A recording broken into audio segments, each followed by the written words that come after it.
Olá pessoal, boa noite, sejam todos bem-vindos. Segunda-feira, né? A gente sempre está se encontrando por aqui nas segundas e nas quartas. Para quem não me conhece, meu nome é Ana, sou paraibana, moro no norte do país, no estado do Pará, numa cidade chamada Marabá. E sou a fundadora dessa página e a gente desempenha, né, várias tarefas que a gente já vai conversar sobre isso. Mas por enquanto vocês podem se apresentar, vocês podem falar de onde é que vocês estão falando. Patrícia, boa noite. Eliane, boa noite. Então, toda segunda-feira a gente vem aqui, né, nesse horário para fazer o Destino Fonte Viva. A gente está lendo mensagens de Fonte Viva. Nas quartas-feiras a gente volta para fazer os minutos com a Giana de Ângeles.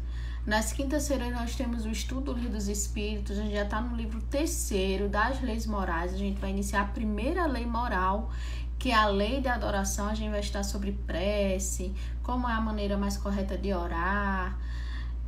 Caso vocês queiram fazer parte do estudo do Livro dos Espíritos, fica confuso com mais de 1000 perguntas, não sabe estudar sozinho, vai lá no link que está na bio, que você vai ter o acesso ao grupo, e lá tem todas as informações.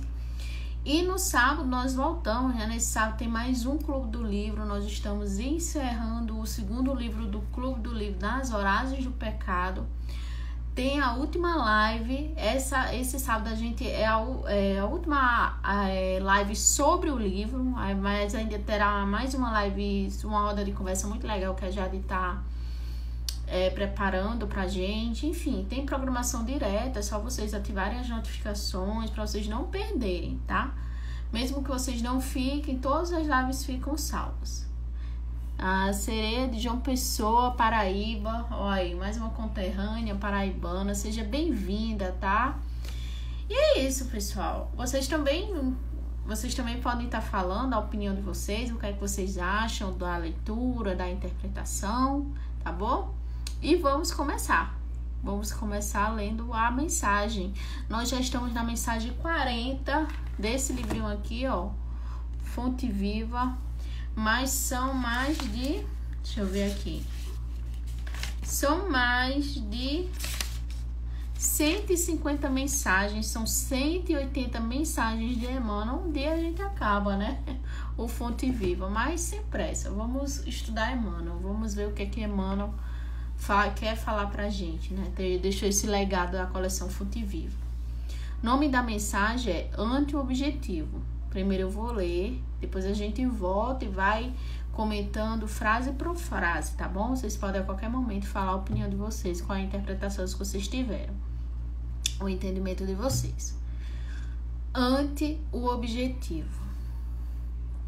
Para ver se de algum modo posso chegar à ressurreição. Paulo de Tarso, Filipenses, capítulo 3, versículo 11. Alcançaremos o alvo que mantemos em mira. O avarento sonha com tesouros amoedados e chega ao cofre forte. O malfeitor comumente ocupa largo tempo, planificando a ação perturbadora e comete o delito. O político hábil anseia por autoridade e atinge alto posto no domínio terrestre. A mulher desprevenida, que concentra as ideias no desperdício das emoções, penetra o campo das aventuras inquietantes. E cada meta que nos propomos tem o preço respectivo. O usuário, para amealhar o dinheiro, sempre perde a paz. O delinquente, que para efetuar a falta que delineia, avilta o nome. Ao oportunista, para conseguir o lugar de mando, muitas vezes desfigura o caráter. A mulher desajuizada, para alcançar fantasiosos prazeres, abdica habitualmente o direito de ser feliz. Se impostos tão pesados são exigidos na terra aos que perseguem resultados puramente inferiores, que tributo pagará o espírito que se candidata à glória da vida eterna? O Mestre na cruz é a resposta para todos os que procuram a sublimidade da ressurreição. Contemplando este alvo, soube Paulo buscá-lo, através de incompreensões, açoites, aflições e pedradas, servindo constantemente em nome do Senhor. Se desejas, por tua vez, chegar ao mesmo destino, centraliza as aspirações no objetivo santificante e segue com valoroso esforço na conquista do eterno prêmio.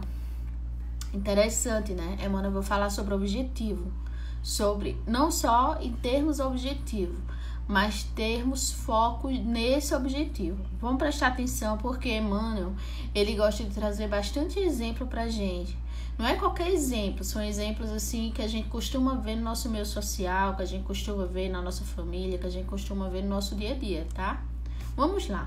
Primeiro que Emmanuel trouxe uma mensagem de Paulo, uma citação do versículo de Paulo lá nos Filipenses, para ver se de algum modo posso chegar à ressurreição. Ressurreição significa vida eterna, nascer de novo, tá? O povo hebreu, os judeus naquela época, né, os cristãos primitivos, eles chamavam ressurreição, o que para nós espíritos chama reencarnação, ou seja, nascer de novo, tá? Esse ressurgir, recomeçar novamente.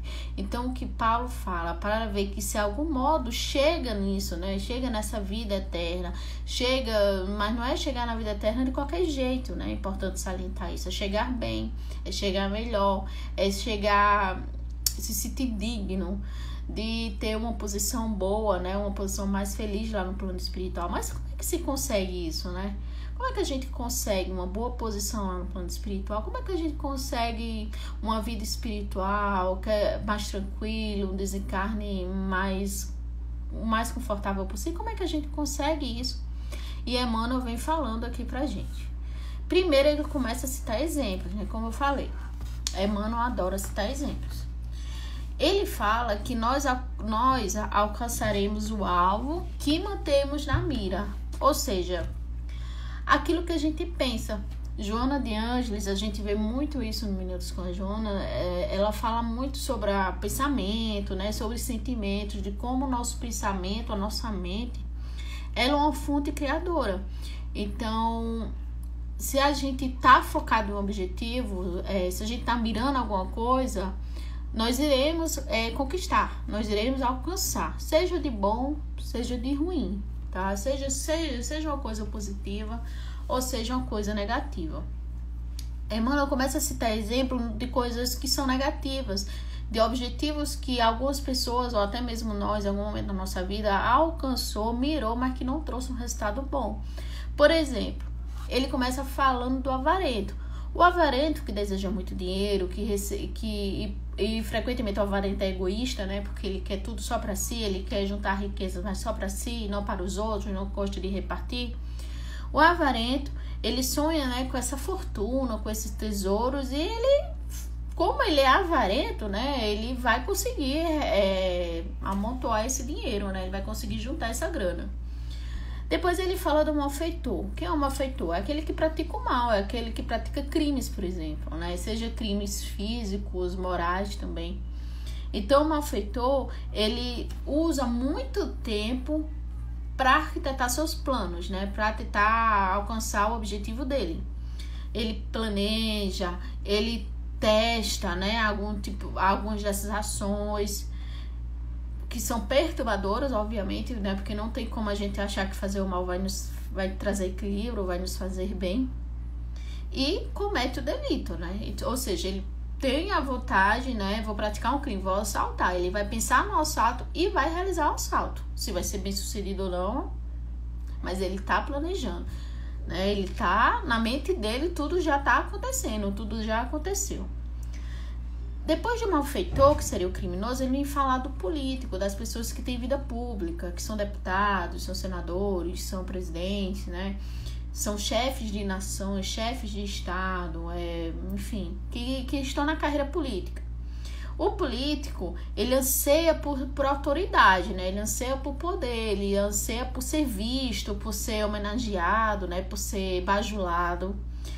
E ele atinge, né, esse alto posto diante da comunidade terrena, né? Então, se ele deseja esse posto de poder, ele vai fazer de tudo para conquistar, né?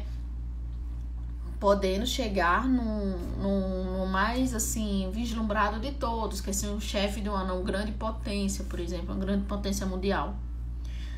Depois do político, ele fala da mulher desprevenida, ou seja, aquela mulher que não se cuida. É aquela mulher que ela não cuida de si, que ela não tem responsabilidade consigo mesma. Então, a mulher desprevenida é que concentra ideias no desperdício das emoções, ou seja, que é vaidosa em excesso, muita luxúria, muitos desejos inferiores, né? Coloca as emoções nesse tipo de sentimentos. Ela tende a ter experiências ruins, ela tende a ter aventuras que não farão bem para ela, né? Quantas de nós mulheres, né, não foi nessa onda e acabou se machucando muito? Então, o que é que Emmanuel traz através desse exemplo do avarento, do malfeitor, do político e da mulher desprevenida? É que cada meta em que a gente se propõe, cada objetivo da nossa vida, tudo aquilo que a gente deseja, tudo aquilo que a gente pensa, tudo aquilo que a gente arquiteta na nossa mente, tem um preço isso aí, sabe, gente? Tem um preço. Então, quando a gente faz algo que vai contra a natureza, tudo aquilo que a gente faz, toda ação tem uma reação. Ação e reação das leis que governam o nosso mundo físico, que governa também, né, que faz parte do nosso mundo espiritual. Então, tudo aquilo que a gente se propõe, tudo aquilo que a gente planeja, tudo aquilo que a gente quer tem um preço de respectivo, ou seja, um preço igual, um retorno igual, equivalente, tá? E aí ele começa a dizer quais são, né, o retorno desses exemplos que ele nos trouxe. Só que ele começa novamente trazendo um avarento. Então, olha só. A pessoa que é avarenta, né, que deseja tudo pra si, que é egoísta, ela raramente tem paz. Por quê? Porque é uma pessoa que não confia nas outras, né? É uma pessoa que acha que todo mundo que se aproxima dela tem um interesse em relação às suas posses, por exemplo. Então, ela não confia em ninguém e ela não vai ter paz, porque ela vai achar o tempo todo que alguém vai trair ela, que vai roubar o dinheiro dela.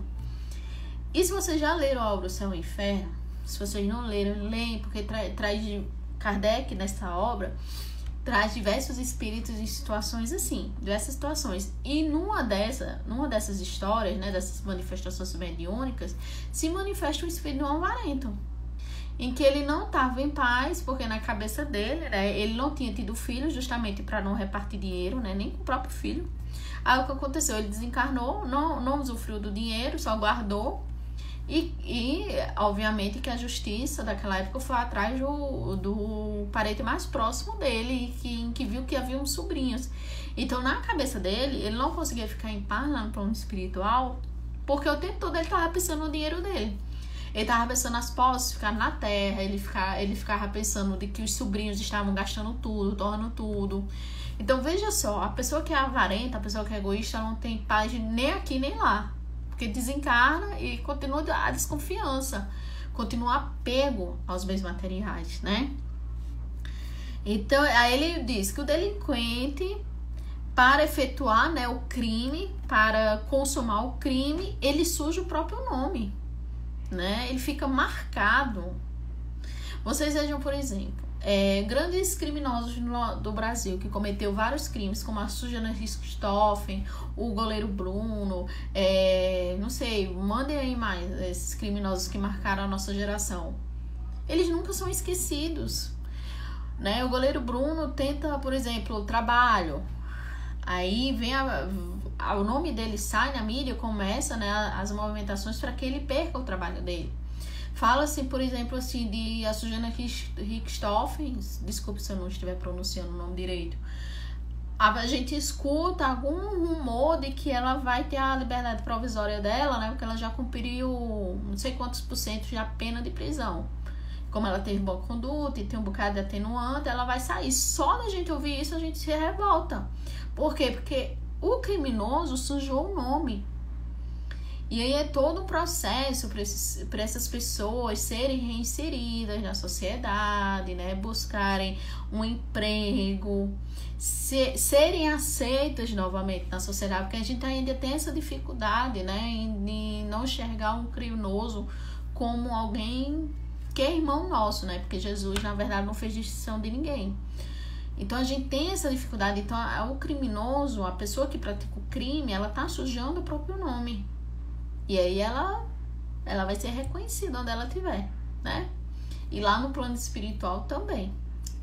Mas quando chega lá, é que o acerto de contas, como é que eles chamam? O assédio, né? O assédio espiritual fica ainda mais forte, porque não tem como se esconder, né? O oportunista, para conseguir, né? O político, ele aqui tá falando do político oportunista, veja bem, nem todos os políticos são assim. Emmanuel trouxe o exemplo do político oportunista. O oportunista, o político oportunista, para chegar naquela posição de poder, muitas vezes ele vai mudar o caráter dele. E aí, às vezes, quando a gente vê uma pessoa muito bacana, uma pessoa muito, assim, ética, muito moral, querendo entrar pro mundo da política, geralmente a gente lamenta, né? Porque o sistema é tão corrupto, ou você dança conforme a música, ou você fica escanteado e não consegue fazer nada, por exemplo. Então, imagine que uma pessoa se candidatar à política deve ser uma tentação muito grande, né? Porque você vai abrir você pode abrir mão do seu caráter, da sua ética, dos seus valores, para entrar na onda, né? Para entrar nos esquemas. Então, Emmanuel tá dizendo que muitas vezes vai desfigurar o caráter, essas pessoas vão mudar, essas pessoas não é sentenciando ninguém a nada, né? Obviamente que existem pessoas boas, existem pessoas que se esforçam muito do lado de lá, mas que a tentação também admitamos, né? Que é muita tentação. E, por fim, a mulher desajuizada, mais uma vez, né? A mulher sem juízo, que para alcançar esses prazeres, né? Essas experiências, abdica o direito de ser feliz. Abdica ter relacionamentos saudáveis, constituir uma família, né? Então vejam, né? E às vezes até se enxergam como sem rumo, como presa a um passado, por exemplo. Né? São pessoas que não conseguem se relacionar, um relacionamento saudável com outras pessoas, né? Com outros parceiros, outras parceiras. Então, esse é o preço que se paga, como a Emmanuel falou, né? Tem um respectivo valor, tem um preço respectivo. Aí ele pergunta, se impostos tão pesados são exigidos na terra, aos que perseguem resultados puramente inferiores, que o resultado do avarento, o resultado do malfeitor, do delinquente, do egoísta e da pessoa sem juízo, são resultados que não tem como, né? Esperar resultados positivos. Não há como, né? É uma conta que não fecha. Uma conta que dá erro. Então, são pessoas que buscam esses resultados puramente negativos. Aí ele continua, que tributos pagará o espírito que se candidata à glória terrestre? Então, veja bem, pra gente que tá mergulhado, lidando com isso tudo ao mesmo tempo ao nosso redor, a gente fica um pouco angustiado, porque a gente se sente sufocado, né, diante de tanta coisa negativa que nos rodeia. E Emmanuel pergunta, se essas pessoas que agem de forma negativa colhem esses tipos de resultados negativos, né, porque mais uma vez ele exemplificou, qual será o resultado daquele, né, que persevera, daquele que segue firme nos seus valores, na sua conduta, naquilo que acredita, aquele que diz assim, não, eu tô fazendo isso, eu tô lutando nessa vida terrena, não tô abrindo mão do que eu sou, dos meus princípios, dos meus valores, porque a vida continua, eu tenho certeza que a vida continua e eu não quero abrir mão da minha vida espiritual. E Emmanuel diz, imagina os tributos que essas pessoas colhem, né? De uma vida de resignação, de coragem, de ânimo, né? De perseverar, de fé.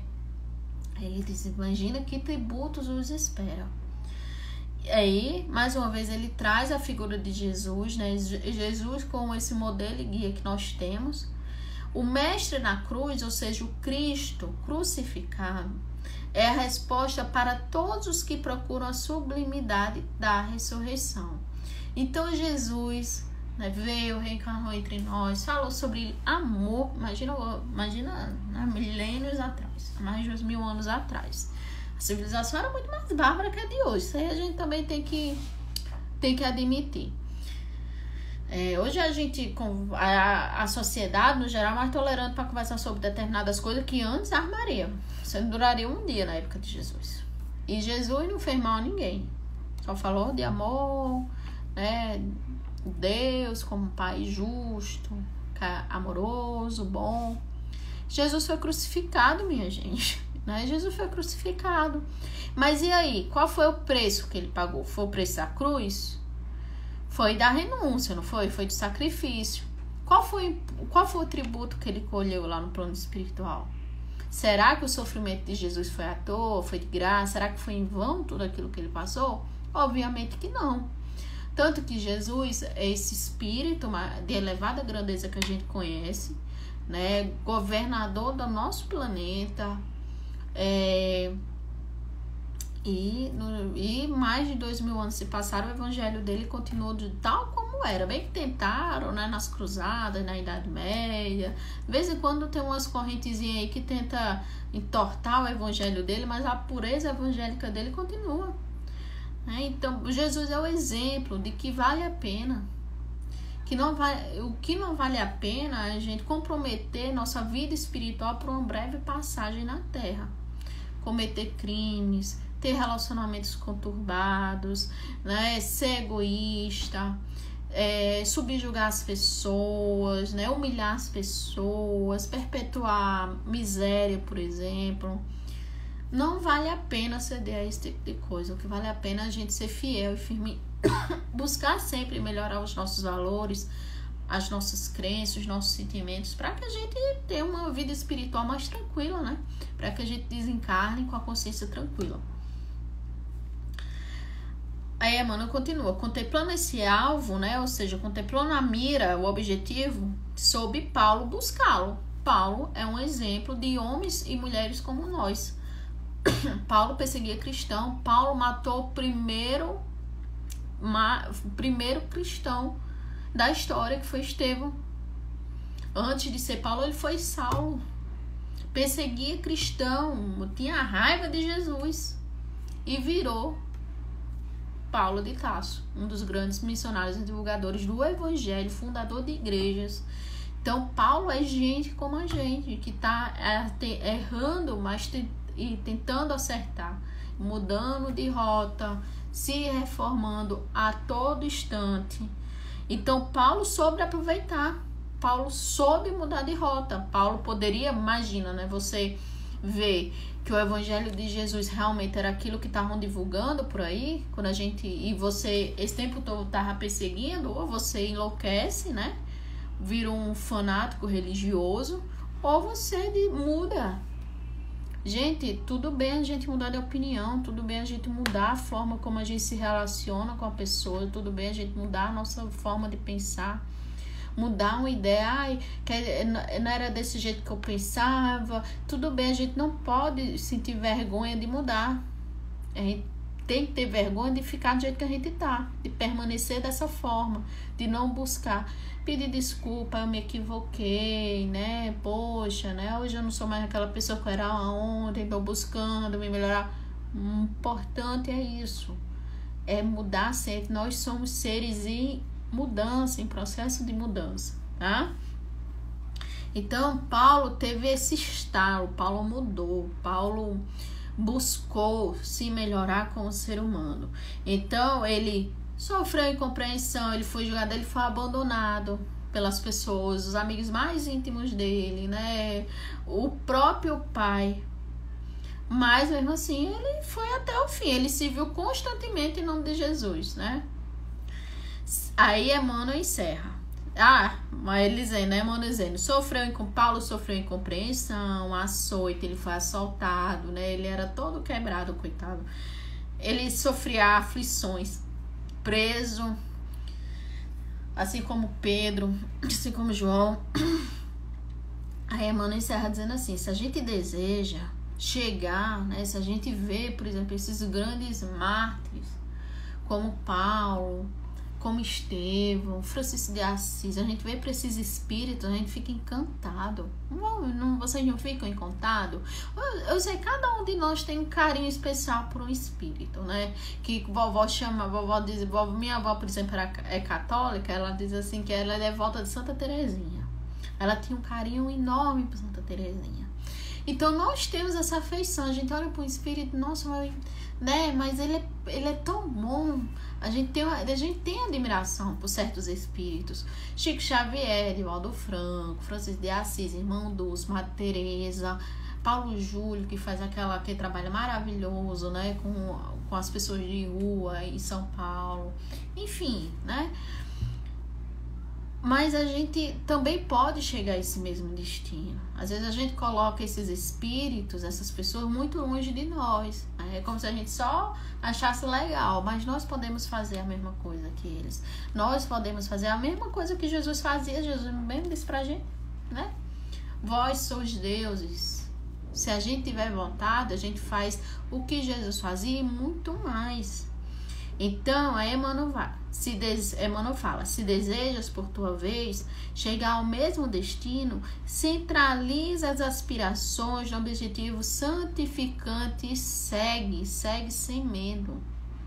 Segue sem medo. Quando a gente se propõe a algo edificante, a algo bom, a gente atrai uma penca, né? Como diz lá no Nordeste, uma ruma de espíritos bons que irão nos ajudar. Nós nunca estaremos sozinhos, por mais que seja difícil, por mais que seja doloroso, por mais que a gente chore, como Paulo sofreu, como todos os outros sofreram. Existe uma legião de espíritos bons a nos ajudar, a nos levantar. Mira nesse objetivo santificante e segue. Todos nós podemos fazer algo de bom. Lá no Livro dos Espíritos diz, será que existe aquele que não pode fazer? Os Espíritos dizem, todos nós podemos contribuir de alguma forma, podemos fazer o bem de alguma forma, podemos usar nossa inteligência, os nossos dons, as nossas habilidades a favor do nosso próximo. Não julgar, Ana, porque é muito pequeno, não liga para isso, faça, o importante é você fazer. Não menospreze aquilo que você pode fazer de bom para as pessoas, por ser pequeno demais. Então, os servicinhos são tão importantes quanto os servições. A gente só pode fazer aquilo que a gente pode, né? A gente vai chegar a fazer grandes missões, mas as nossas pequenas missões também são grandes, porque requer muito da gente, requer muito esforço de nós. Então, que a gente possa se esforçar, que a Ana falou, né, com valoroso esforço na conquista desse eterno prêmio. Qual é o eterno prêmio? Né? É o pouquinho de dinheiro do Round 6, né? É o pouquinho de dinheiro, é tocar harpinha lá no plano espiritual, né? É ser reconhecido lá em nosso lar. Não, o prêmio é a paz. O prêmio é ter um desencarne tranquilo. O prêmio é ficar bem lá no plano espiritual, sem estar em sofrimento aqui na Terra, sem estar contribuindo para a psicosfera negativa que nos cerca. O prêmio é a gente ser útil lá do outro lado também. E lá do outro lado é melhor, porque aí a gente vai fazer algo que a gente ama, é algo que a gente gosta. A gente não vai ter fadiga de corpo físico, né? A gente vai sentir, o prêmio é sentir paz e a felicidade, e a tranquilidade onde vai cumprir, porque vamos ser honestos, né? A gente tá aqui em prova, a gente tá igual aluno quando vai para fazer prova de matemática lá na faculdade, não sei. A coisa mais gratificante do mundo é a gente fazer uma prova e fechar, né? Vocês já tiveram a sensação de fechar a prova? Dizer, não, eu fechei a prova. Não, olha, que sensação gostosa, né? A gente pegar a prova e tá lá 10, sei lá. É uma sensação maravilhosa. Imagina a sensação que é voltar lá pro plano espiritual, dizer assim, não, olha, consegui fazer tudo o que eu me comprometi, consegui fazer tudo e um pouco mais. Ele deve ser uma sensação única, né? Como André Luiz chama esse tipo de espírito de completista. Ele diz que o completista é aquele espírito que reencarna e faz tudo o que planejou. né? Conseguiu zerar a demanda. E era isso, pessoal. Então, o exercício de Emmanuel, o exercício que Emmanuel nos propõe é: foca no objetivo edificante. Tem um objetivo edificante que você quer fazer? Foca nele. E vai. Mas vai sem medo.